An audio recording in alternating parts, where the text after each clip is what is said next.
Hi friends, నేను మీ సుపర్ణ. ఈరోజు మన రెసిపీ వచ్చేసి Maggi noodles masala cutlet. Noodles అంటే ఇష్టం పడని పిల్లలు అంటూ ఉండరు కదండి. చిన్న పిల్లల దగ్గర నుంచి టీనేజర్స్ వరకు ఇది అంటే ఎంత ఇష్టమో మీకు తెలుసు కదా, చెప్పక్కర్లేదు.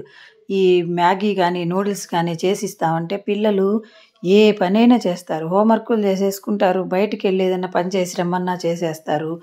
వాళ్ళు అంతగా ఇష్టపడే ఆ మ్యాగీని ఊరికే బాయిల్ చేసి గరం మసాలా వేసి చేసే కన్నా మనం వెరైటీగా కొంచెం ఇలా చేసిస్తే ఇంకా హ్యాపీగా తింటారు.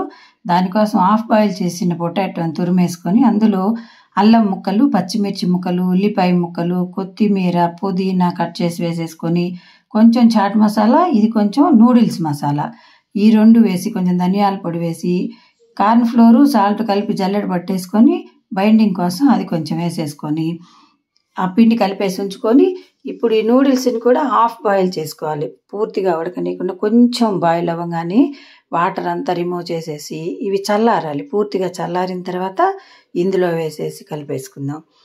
వీటిని బాగా ముద్దలాగా కలుపుకోవాలి. వేరే వాటర్ వేయాల్సిన పని లేదు. ఇందులో కొంచెం నూడిల్స్లో తడి ఉంటుంది కదా, ఆలూలో తడి ఉంటుంది. వేరే వాటర్ లేకుండా కరెక్ట్గా ముద్దలాగా వచ్చేస్తుంది అనమాట. మా ఫ్రెండ్ వాళ్ళ అమ్మాయి చెప్తుందండి, ఆ అమ్మాయి కనుక 2-3 రోజులు వాళ్ళ అమ్మ వాళ్ళ ఇంటికి వెళ్ళిందంటే వాళ్ళ ఆయన 2-3 రోజులు ఆ మ్యాగీ వండుకొనే తినేస్తారట. అంత పిచ్చి ఉన్న వాళ్ళు కూడా ఉన్నారు ఈ మ్యాగీ అంటే. అలాంటి మ్యాగీని మనం అలాగే వండకుండా కొంచెం వెరైటీగా ట్రై చేస్తున్నాం అనమాట. ఇది ముద్దలాగా వచ్చేసింది చూసారా. దీన్ని సిలిండ్రికల్గా చేసుకొని కొంచెం కార్న్ ఫ్లోర్ అద్దుదాం. అప్పుడు దీనికి కొంచెం తడి ఉన్నా బాగా పోతుంది, మనకి షేపులు నీట్గా వస్తాయి కట్ చేసుకోవడానికి. పైనుంచి కూడా కొంచెం కార్న్ ఫ్లోర్ వేసి దీన్ని ఫ్లాట్గా చేసుకోవాలి. ఇలా ఫ్లాట్గా చేసుకొని ఇప్పుడు కట్ చేసుకుందాం. ఇంత పని అవసరం లేదు మనకి అనుకుంటే చక్కగా దీన్ని అలాగే ముద్దగా ఉన్నప్పుడే రౌండ్ బాల్స్ లాగా చేసి వేయించేసుకోవచ్చు. లేదంటే ఆ బాల్స్ని అరచేతిలో పెట్టుకొని చిన్న టిక్కీ లాగా నొక్కుకొని అలాగైనా కాల్ చేసుకున్నా కూడా ఈజీగా అయిపోతుంది. కానీ కొంచెం పిల్లలకి స్పెషల్గా ప్రజెంట్ చేద్దాం అనుకున్నా, లేదా ఫ్రెండ్స్ వాళ్ళు వచ్చినప్పుడు కానీ, లేదా ఆఫీసులకి లంచ్ బాక్స్లో తీసుకెళ్ళాలనుకున్నప్పుడు కానీ కొంచెం ఇలా వెరైటీగా కట్ చేసుకొని తీసుకెళ్తే ఇవి సమోసాల్లాగా కట్లెట్ లాగా షేపులు బాగుంటాయి కదా. అందుకని అన్నమాట కొంచెం శ్రమ అయినా ఇలా కట్ చేసుకొని వీటిని కొంచెం కార్న్ ఫ్లోర్ వేసుకొని ఆ కార్న్ ఫ్లోర్ కనుక అద్దామంటే మనకి ఎక్కువ ఆయిల్ పీల్చదు. ఈ షేపులు ఇలాగే ఉంటాయి నీట్గా. అందుకని కార్న్ ఫ్లోర్లో అద్దుతాం అనమాట. వీటన్నిటిని కార్న్ ఫ్లోర్లో అద్ది పక్కన పెట్టేసుకొని ఆయిల్ పెట్టేసి ఆయిల్ బాగా కాగిన తర్వాత మీడియం ఫ్లేమ్లో పెట్టేసుకొని వీటన్నిటిని ఒక్కొక్కటి వేసి కాలుద్దాం. మనం ఇప్పుడు కార్న్ ఫ్లోర్లో అద్దాం కాబట్టి ఎక్కువ ఆయిల్ పీల్చదు.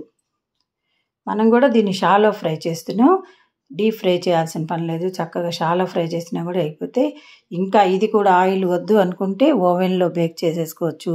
లేదంటే కొంచెం ఆయిల్ వేసి పెనం మీద కాల్చుకున్నా కూడా అయిపోతాయి. ఎందుకంటే మనకు ఆల్రెడీ ఆలు హాఫ్ బాయిల్ చేసాం, నూడిల్స్ని కూడా హాఫ్ బాయిల్ చేసాం కాబట్టి ఊరికే వేగిపోతాయి అన్నమాట. చక్కగా ఇలా రెండు వైపులా మంచి గోల్డెన్ బ్రౌన్ కలర్ వచ్చే వరకు వేయించుకొని వీటిని తీసేసుకుందాం. చూసారా, మనం పోసిన ఆయిల్ అలాగే ఉంది, ఎక్కువ ఆయిల్ పీల్చవు. ఇలా జల్లెల్లో వేస్తే ఇంకేదన్నా కొంచెం ఆయిల్ ఉందనుకోండి, ఆయిల్ కూడా పోతుంది కదా. ఇవన్నీ తీసేసుకున్న తర్వాత ఇంకా ఆయిల్ ఉంది ఏమో అనిపిస్తే టిష్యూ మీద వేసేద్దాం. టిష్యూ మీద వేసేస్తే ఇంకేదన్నా ఆయిల్ ఉంటే కూడా అది కూడా పోతుంది కదా. చక్కగా మనకి మ్యాగీ నూడిల్స్ కట్లెట్లు వచ్చేసినాయి. దీన్ని మనమైతే అలాగే తినేయచ్చు. పిల్లలకి ఇచ్చేటప్పుడైతే ఏ టమాటా సాసు కెచప్లో వేసి ఇచ్చామంటే ఇంకెందుకు చెప్పండి, వాళ్ళకి పిచ్చ హ్యాపీగా ఫీల్ అవుతారు. మీకు నచ్చింది కదా, ట్రై చేస్తారా? ఈ వీడియో నచ్చితే లైక్ చేయండి, కామెంట్ చేయండి, సబ్స్క్రైబ్ తప్పకుండా చేయండి. Thank you for watching.